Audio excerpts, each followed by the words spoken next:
What's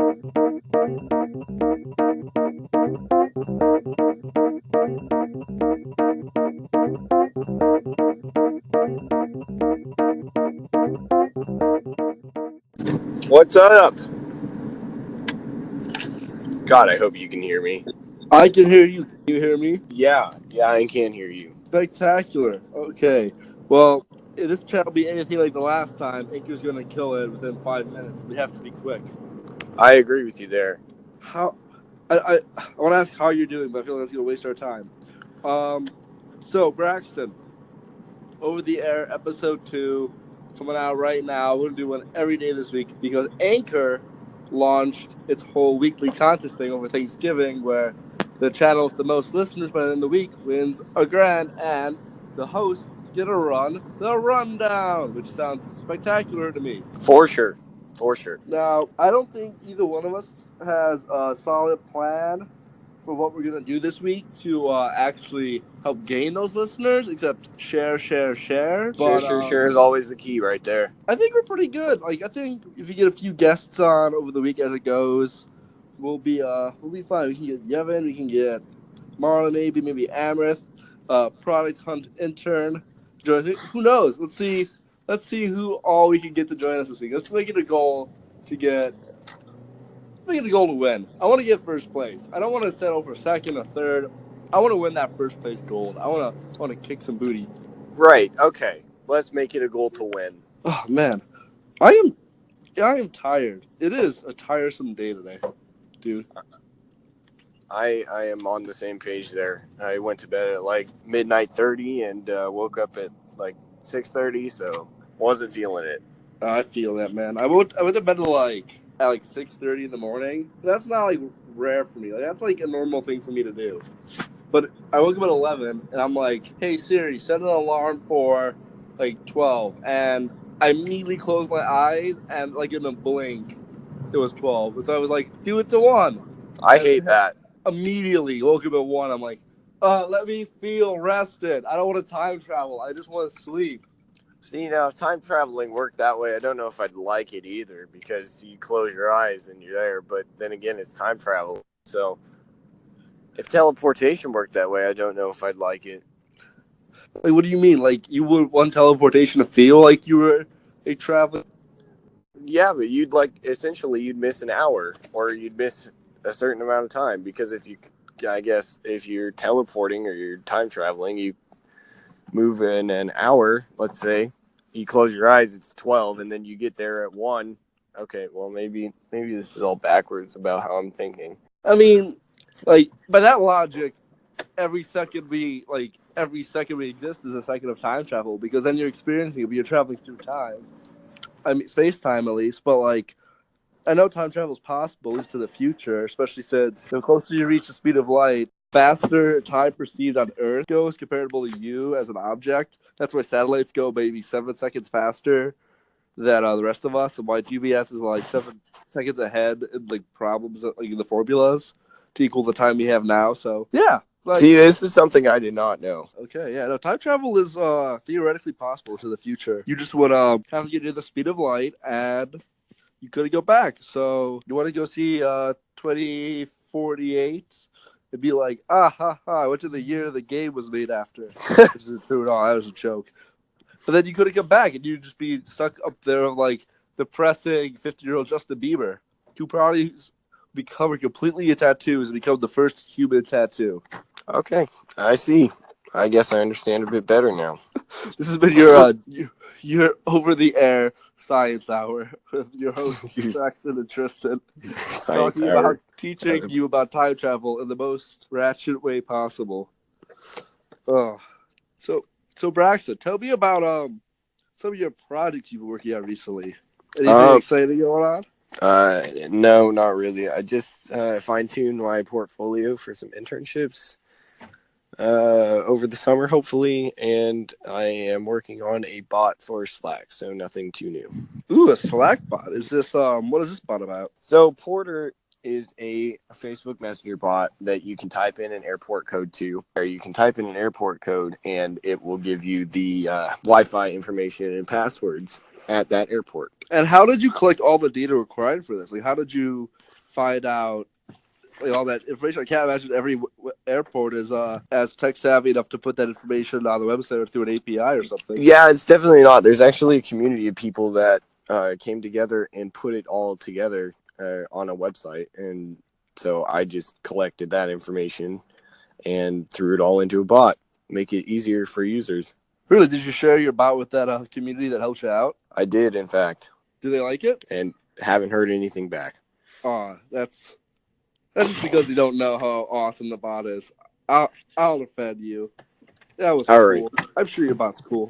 I'm glad you're defending me. Thank you. Of course. I actually I don't think I've ever used Porter because I never fly. Like, I'm not a big flyer. Like, I think I have no problem. Yeah, it's definitely got its defined target audience for sure. Yeah, I have no problem with flying, but like I hate the smell of airports.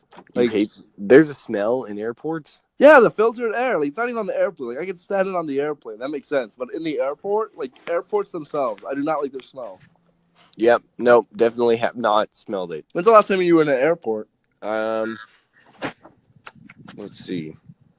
July. No. It was August. Why were you in the airport in August? I came back from Europe. Oh, why were you in Europe? I just went there over the summer to visit some students and other friends. Oh, that's awesome. That's super cool. Well, I'm glad that you went to Europe. I'm glad that Porter is cool and is working out. Is there a place anybody can go and download Porter or add it to their messenger bot of choice? am.me/flywithporter. Okay. We'll put that on the title card or something. Yeah, we'll throw it somewhere. We'll make sure to add it somehow. Okay. Well, I have been working on a project of my own that I actually thought of today that's super boring, and I cannot imagine anybody is actually going to use it. But I'm super excited for it. Coming in with the catchy title of Mobile Phone Privacy Database, as a working title at least, I'm trying to make a website where you could go and check out all the privacy policies of OEMs, translated from legalese and the common speak, to sort of see like what kind of data you're paying with the OEMs, and not just to like operating systems or apps. It's going to be really boring for anybody who doesn't care about privacy or legalese, and it's probably going to be boring for people who do, because I don't know.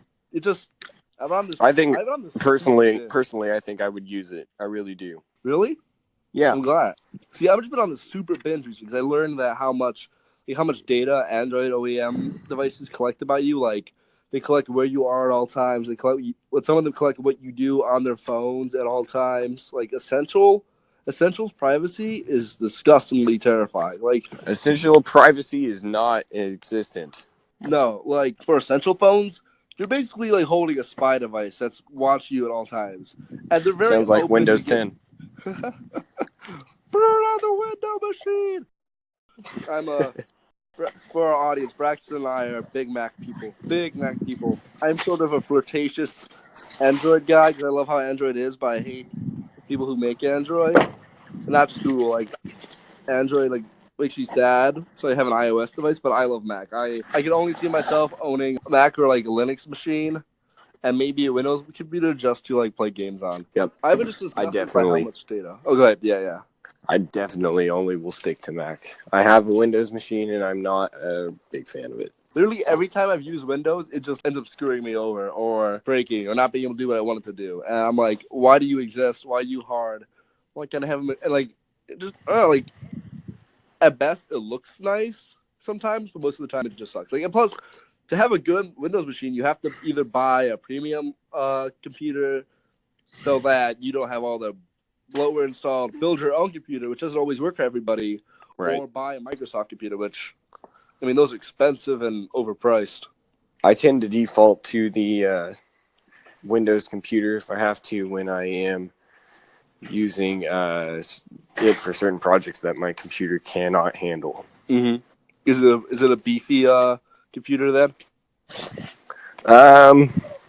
To a degree, depends on how you define beefy. Good point. I'm not sure how to. I guess, like, does it have an i7? I have no idea.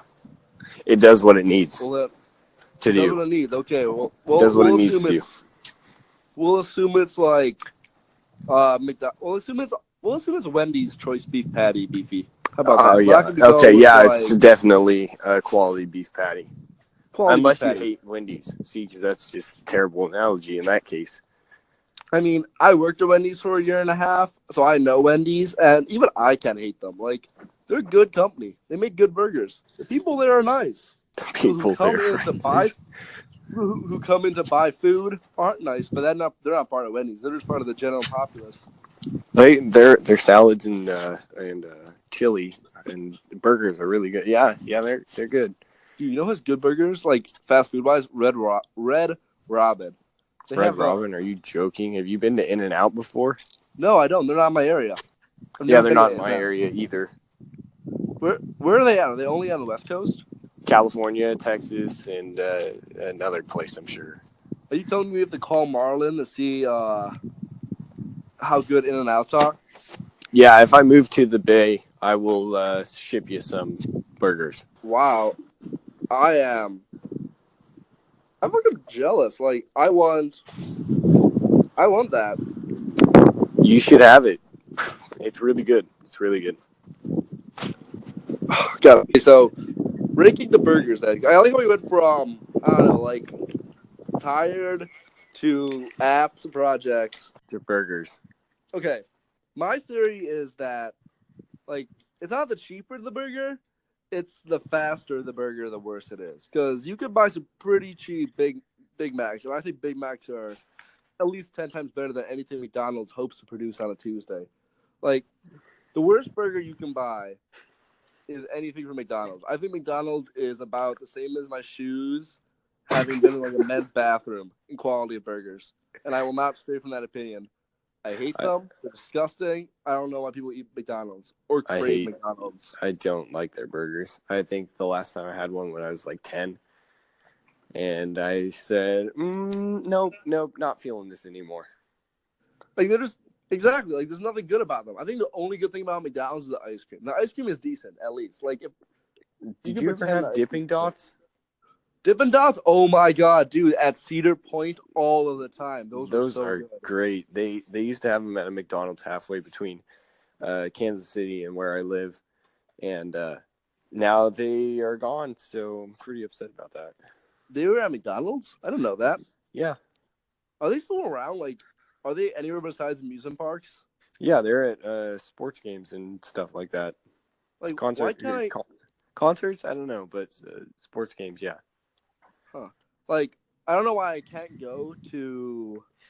Like, why can't I go to like a BJ's or Giant Eagle or Aldi's or whatever shopping center you go to for food? Why can't I go to one of those to the ice cream section and pull out like a crate of Dippin' Dots? Or can I? Can I do that? I don't think you can. The close. I'm sure they have something similar. I remember those one things that had like toffee in the middle and they were chocolate, like called dips or whatever. Dips. Those are like in movie theaters. I haven't ever had those. My cousin eats them all the time, and so I was like, oh, okay. Well, I've never even seen these out of a store, so they're probably the closest thing I can think of right now. Yeah, I haven't tried those ever. I just know. I think I had them once. I just know they my exist. friend, and they were kind of all right. Like I did it when I was 8. Right. Dude, I had it when I was 8, and I think I regret it still. Like I just ate one, and I was like, we're fine. I mean, maybe they're good. I don't know. Like if somebody who makes those is listening, sponsor us, and I'll try them. I'll give you my honest opinion about them, and maybe you could change my mind. But I'm pretty sad. Hey there, Tristan here. During the editing process, we had a slight recording error, so we're just going to leave this intermission here. If you're liking the show, please leave a comment. I guess we put it on your station, I guess? I don't know if you're listening on Anchor, or let us know by tweeting at us at Over the Air FM. Okay, then you get back to the show. Hope it's going swell. Like, you know the ASMR porn where it's like some guy talking about the weather or like socks or something, but he like talks about it like a super soft, deep voice. Yeah, that was that. And now, today we're going to be talking about cashmere. Cashmere is a sensual sock. Like that stuff. Like that's literally it's like that, but like a little more crinkly. It's like it's like a stressor. ASMR stress. Like if you aren't stressed, listen to that. That's what, like it's funny. I love it, but I just think it's hilarious that like I think it's funny. I've never heard of it. ASMR? Never. What? Dude, Mm-mm. it's like it's basically where somebody like have a directional mic which looks like a head with like ears, but the ears are actually microphones. If you just talk and you talk around them and like the sound is supposed to lull you into sort of this hypnotic state that helps you relax or focus or whatever you want to do. And like send me a link. I'll find one. Yeah, I'll find one. I'll put it in the show notes. But yeah, no, it's just interesting. Like I think it'd be really cool to have an ASMR like experience with like AR like glasses or like VR glasses actually, because like if you could like you'd be put in like a swirling hypnotic motion. That would be so creepy. I think I would definitely try it though. I think I might try it later tonight. Oh my god, do you have a VR headset? I do. My dad bought it a long time ago, and it's just been sitting in our house. Oh god, you gotta try that out. Let's do it. You gotta tell me how it goes for you. I'm kind of concerned because I have a friend who had one or who has one. He's still around, and I was watching it one time, and I don't know. Do you say playing or watching? I guess I don't know. I guess you're watching it. Like you're not actively participating in the game or experience. Yeah, I guess. Okay, so I was watching it one time, and it was a roller coaster one. And I was standing, and when it went down, I started falling down, and I just hit the ground super hard. And it's kind of similar to like that popular video, but there was an ottoman right behind me, so I like touched it and freaked out.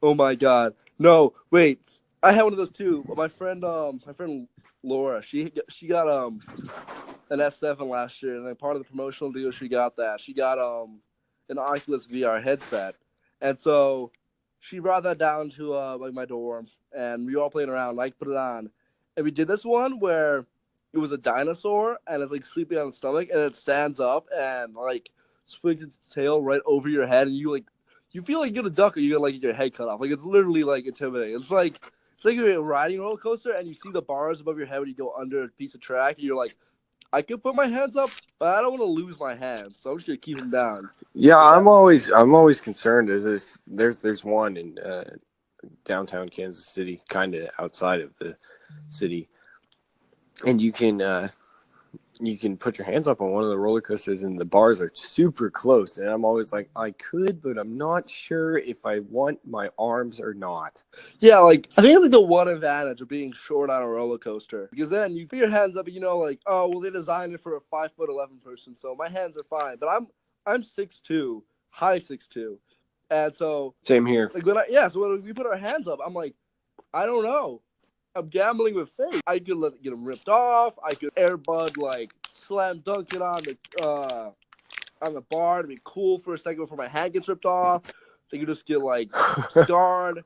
I could just keep my hands down and be like, woo, like hands like into my ears, like wee, sort of, instead of like all the way up like, down. Like I'm a passive rider, except when there's no bars in my head. Then I'm like, stand me up, dude. If you could stand up on like a roller coaster, so I live right by Cedar Point, which is like the world's. Oh, really? Yeah. You do? Yeah, like an hour out.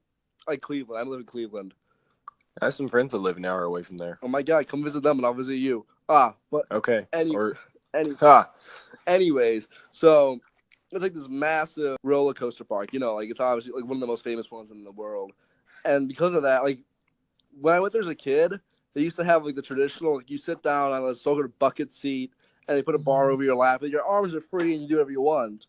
But now like only one roller coaster has that. All the other ones have these like advanced like, over the shoulder harnesses that keep you down so you can't even lift your hands up. And it sucks. Like, yeah, I'm safer, but also like I'm not really like feeling a thrill anymore. Like I kind of like that idea that I was gonna die on those coasters. I mean everything's like more worthwhile almost.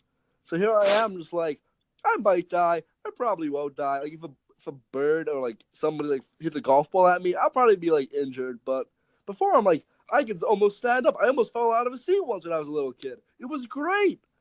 You almost fell out of a what? almost out of his seat. Yeah, I almost fell out of his seat on the Millennium Force, like back in 2000, the biggest one, the Millennium Force, I think. Yeah, because I was a small kid. I was like a scrawny kid, and so I slipped out from under the bar and like it went up to my knees, and my dad had to like hold me because I was literally falling out of it. But it was so much fun. I did it again. I mean, I held onto the bar better, but it was worth it. I don't know. I think death has a place in amusement parks. Not like people shouldn't die, but like you should be able to see death from a safe distance and be like, "Hey, I acknowledge you." Hey, nope, not yet. I mean, you're not gonna touch me. We're not gonna hang out, but like, I know you exist. We can wave at each other. Yeah, we can wave from across the street with a restraining order on you. Stay away. Don't touch me, but I can look at you. Don't hug me. I'm scared. Don't hug me. I'm scared. The real meaning. The real meaning. I was all about amusement parks the entire time. I knew it. Not about whatever the supernatural element of that was. Those videos were weird. Did you ever watch them?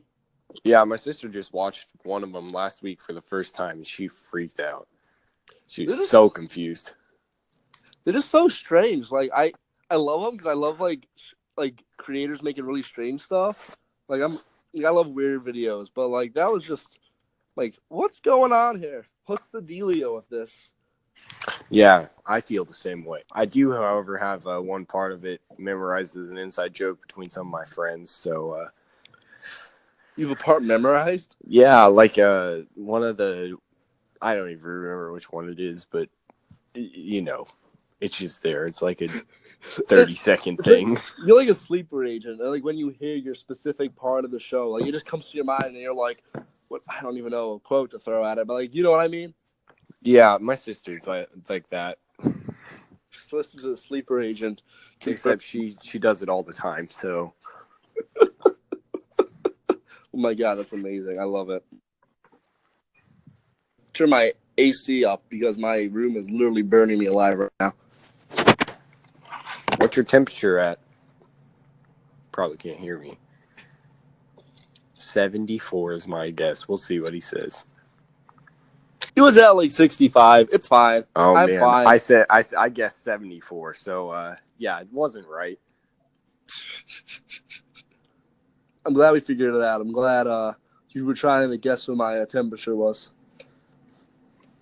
Yeah, I'm pretty upset that I got it wrong, actually. I think you should do a lap. You didn't do that right. You should do a lap. No. No? Okay, well, that was my best attempt. My best attempt to, like, I don't know, like, to give you some form of retribution. Do people still use that do a lap thing? I don't know. Like, maybe... I can't wait to hear that in a workplace setting. Okay, do a lap. You got that wrong. You got that wrong. Your code isn't compiling? Do a lap and think about what you've done. Think about all the semicolons you may have missed. Oh, 30? Do 30 laps. Do 30 laps. What line of code was it that broke? 283? Well, do 283 laps till you realize what you've done. I'd quit immediately. Honestly. Oh my god. Let's see if we can get Amrith to, like, when he gets a job there, because I'm sure he'll work at Product Hunt someday because he loves it so much. Like, he's gonna... Yeah. He's going to... Like, okay, so our friend Amrith is awesome guy, makes great stuff, one of the best builders I know, but he is a super fan of Product Hunt, so I like to tease him about it. I think Amrith low-key hates me, but it's fine. But I just think it's funny because I'm sure that when because he got a job recently, and congrats to him, that's awesome, I'm so proud of him. He did such a good job. But I'm sure they're gonna be like, after like 2 weeks, they'll be like, oh my god, this kid knows more about Product Hunt than we do. He deserves to be like the CTO. Yeah, I could so see that. He's a mega fan. Like that's actually super inspirational though, because like imagine being like such a big fan of something, and then one day actually getting to work there and be an intern there, and like he's a remote too. He doesn't even live in this country, and it's amazing like just what the power of the internet can do today. He's only talked to them through Twitter and like Telegram and stuff. Like he's never met Ryan. I don't think he'll meet Ryan probably for like at least another couple of months. He'll probably go 'Cause he's going to Norway this summer, I think. So he's not even going to be there. He's going to Norway this summer? Yeah, I don't know why. I just saw it in the chat, but he's going to Norway this summer. Oh, I haven't looked at the chat. I was driving home. Oh, no, it was a while ago. Oh, yeah, I missed it. It's okay. I miss everything. But, yeah. But, yeah, like, you sleep till 4. I know, I'm sorry, because I go to bed at 6:30 in the morning. But it's just mind-blowing how, like, what the power of, like, Twitter has done today. Like, you hear in the news all the time about Twitter and how it's either Satan's best friend or it's destroying democracy or it's, like, the super racist place. But in my experience, Twitter is none of those places. Like, Twitter might be for some people, but to me, it's just, like, this really awesome tool to meet people. Like, I would never have met you or Marla or anybody who I would have met none of you guys. Like, yeah, definitely butterfly effect in a sense. The fact that, like, I don't even know because I know Yevon. I know Yevon, like, made the group chat and, like, introduced me to you guys. I don't even know. He made it? I thought Amrith made it. Did Amrith make it? No. No. Did Amrith make it? I don't know. Because I know, didn't Marlon bring you in, or did Yevon bring you in? Maybe Amrith brought me in. Okay. So, yeah, I don't know who brought, because I think it was Yevon who brought me in, but it was just, like, super interesting to see, like, how Twitter has made this whole group chat full of, like, inside jokes and stuff. Like, yeah, for real. It's a great networking tool, surprisingly. It's so much better than, like, honestly, I think it's better than LinkedIn. I am with you there. I've never used LinkedIn and made a connection with it. Like, it just doesn't feel like a good place to, like, it does feel like a great place to, like, sort of put your profile out there and, like, brag and be a narcissist about yourself. But Twitter is where people really get to see what your work is. Like, I tweet about all my projects. I tweet about my ideas and ambitions. And if you manage it right, like, if you don't tweet stupid stuff that could be, like, indictful, you can really, like, build a great portfolio off Twitter alone. Yeah, like, for sure. I tweet all my articles, tweet all that stuff. And I think if you really want to, like, help people in the future, especially, like, kids get jobs, you should encourage them to think about networking and, like, branching out. Because honestly, unless you're like sciences or math or medicine, maybe even, like, to the extent of those. Did you say sciencers? No, science or. Oh, okay. I'm sorry. I slur words sometimes and I mumble. It's okay. He's not even drunk. I just can't talk. Why do you think I write so much? But no, it's going to be super cool because regardless of your occupation, to some extent, networking and who you know is crucial to that occupation and making a place in it, especially in tech and communications. Yeah, absolutely. Marlon it's everything. Just like, talking about that. So being able to teach future generations about how to, like, talk on Twitter and, like, be friends with people, like, that's important because communication skills matter more in this century than I think any other time in human history. Yeah, I agree. Maybe when we were all living in the dirt and we needed food and, like, hunting was pretty important. But, like, now, like, without being able to communicate and without being able to keep up with modern advances, you're going to be screwed out of a job. Yeah, we would almost be nowhere. Because I mean, I know certainly from us living in the Midwest, we wouldn't be anywhere. There's nothing in our field is the Midwest. Yeah, for sure. I know, like, there's one Fortune 500 company that I know about. No, there's a few actually. That's completely wrong. But, like, Silicon Valley's in the West Coast. You don't, and, like, have you heard of Silicon Prairie? Silicon Prairie, yeah. Isn't that, like, where is that supposed to be? Isn't that Nebraska? Nebraska? BS. Yeah. I don't think anything's in Nebraska besides dirt and people. And coal. Well, you wouldn't be wrong. I've been there before. Like, not a burn on Nebraska, but a low-key burn on Nebraska. But, like, why is that? Not a bird, but low-key. Like, why is Nebraska actually the place where Silicon Prairie is supposed to be? Isn't it a bunch of, like, rich white people who are like, let's move it to the Midwest and make it in Nebraska because the, like, market's, like, cheap there and we can get, like, wage earners or something like that. Like, I feel like you're halfway along the right lines there. I just don't think Nebraska's the place to do it. Like, if anything, I mean, you should probably move it to, like, Missouri, Kansas, like Kansas City, Missouri, or Topeka in that area. Or move it up to, like, Topeka, the Great Lakes. Not Topeka. Not Topeka? No, you want to get out of there? No, well, Topeka just isn't a great hub for anything, so we're still stuck in, like, the 90s, so... Oh, See, but if you bring all early the people who are 2000s. like requiring those jobs, you can sort of get going. Like, I think personally, the best place to move any future Silicon areas is the Great Lakes region because beautiful, awesome summers, really crappy winters. People can stay inside and focus on work. Great infrastructure, big cities nearby. Chicago, New York are close, and yeah, Cleveland. Are there only 2 big cities nearby? Excuse me, I'm pretty sure Milwaukee and Cleveland count as big cities. Plus, you're so close to so many states. You're close to both talent pools. You bring people in there, You're and people, also and those states will close to give. Canada, so you can run away You can get if your job's terrible. You get Toronto people to Just come kidding. down. Yeah, I feel like it'd be the opposite, but for sure. It's ideal, but then again, if you're trying Chicago and New York, you've got a lot of ground to cover there. Yeah, but it's also expensive. And you're bringing your cost of living down so you can pay your employees less, which I don't like. I want to be paid more, but as an evil business owner, I'm thinking about like you pay people less and you move to the Midwest. As an evil business I mean, owner. At a certain point, you become evil regardless of how good you are. Like if you run like a multi-billion-dollar company with access to billions of people's data and you basically spy on everything they do, you're kind of evil, even if you aren't. Facebook. Like I'm sure Mark Zuckerberg isn't evil, but he kind of creeps me out. Like that 30-year-old man, if he really wanted, could know anything about almost anybody. And so he's just just chilling. I'm in my office. I was chilling in my office looking up everybody's personal information.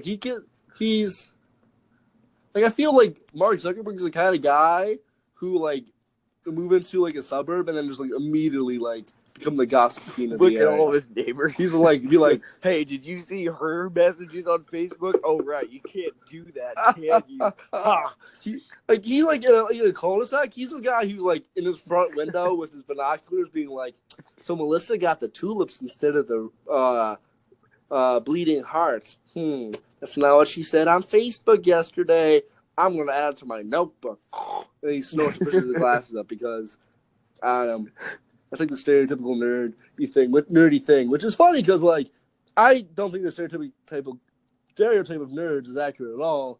But I think it's funny to it's not. make fun of. I don't know. Mark Zuckerberg is almost not human. I feel. You see? Did you see? I think we're gonna say the same thing, but go ahead. The photos of him? Oh, I was gonna mention the when he got accepted to Harvard video, and he's just like, "Yay!" Did he? Was he like, "Yes, I succeeded"? That essentially, yeah. He's just like, "Yay!" His dad's like, "Aren't you happy you are?" He's like, "Yeah, I got in." I just see his candid shots of him. He went on American road trip recently, and he just kneeling next to corn, inspecting it, and he's talking to farmers, shaking their heads. I'm like, Mark, you don't know anything about corn. I'm sorry. I don't think you're a smart man, but I don't think you're a corn expert. Stop that. He's trying to seem like a down to earth guy, but he's also. What was that? He's like, "Oh, what kind of corn do you have?" He's looking through their messages and their pictures. "Oh, look at this corn. Oh, I'm gonna talk to them about that corn." And I just think it's fun. No, I just think it's so funny because he just goes to all these places, and every single place he just looks like he knows. He looks like when you or I would be in a situation and I don't know, it's when you he just is yes, of course, I totally know what you're talking about. You're in a class, corn, yes, corn, and your teacher look calls at that the ear of corn. You're sleeping in class, and the teacher makes a loud noise. You wake up, and you're just of course, I know exactly what this means. I'm an expert almost. Don't ask me a question, but I've been listening while I was sleeping. He's he looks like he's faking through a conversation. He was super uncomfortable almost in every single place he was across the country. You also have to send me those and add to his show notes there. I gotta find them. Those are. I don't really go on Facebook. I don't play with Mark. I don't play with Mark's realm. Even though I have Instagram, so I guess I do play with Mark's realm. Oh my god, Facebook is everywhere, dude. It's just terrifying. I don't want to use their products, except maybe like Instagram, of course. But like, I don't really want to like. I don't want to always be giving them idea, but they can take it. I don't know. I think this country needs some stronger like data protection laws, so like citizens could be like, "Yo, dude, how about you just like don't record where I'm going all of the time?" Like that'd be great, you know. Like Yeah. I'm not a fan of that. Yeah. We are also starting to break up again. Oh, are we? Past Okay. our 5-minute mark though. We did. We made it to like 30 something. Yep. 37. Oh my gosh! Wow. Well then, how about we wrap it up? We've made a good dent on this first sort of welcome to our daily for a week podcast thing on Over the Air.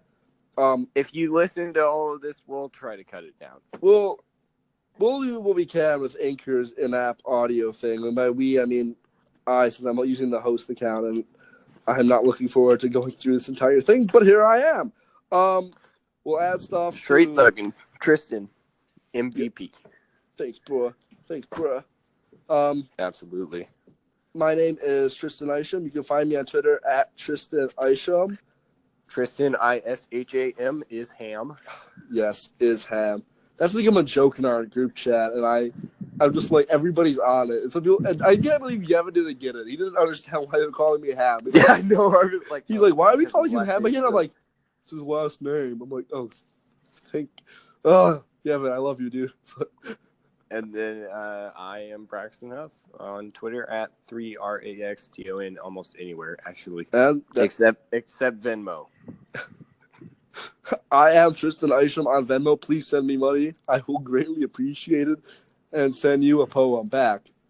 Maybe send you a poem back. Hey, you know, people like poetry. Maybe they'll take pity on me and send me like $1 and I'll give them like 3 lines of poetry.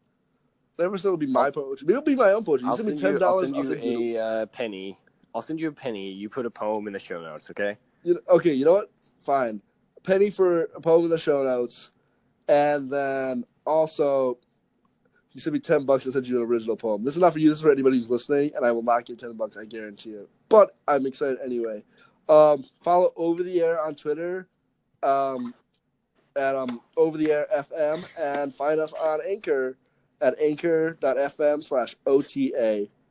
This has been episode 1 of this week's Anchor Spectacular in our order to win that $1,000 prize, and episode 2 of Over the Air in general. We'll see you guys tomorrow. Thanks for listening.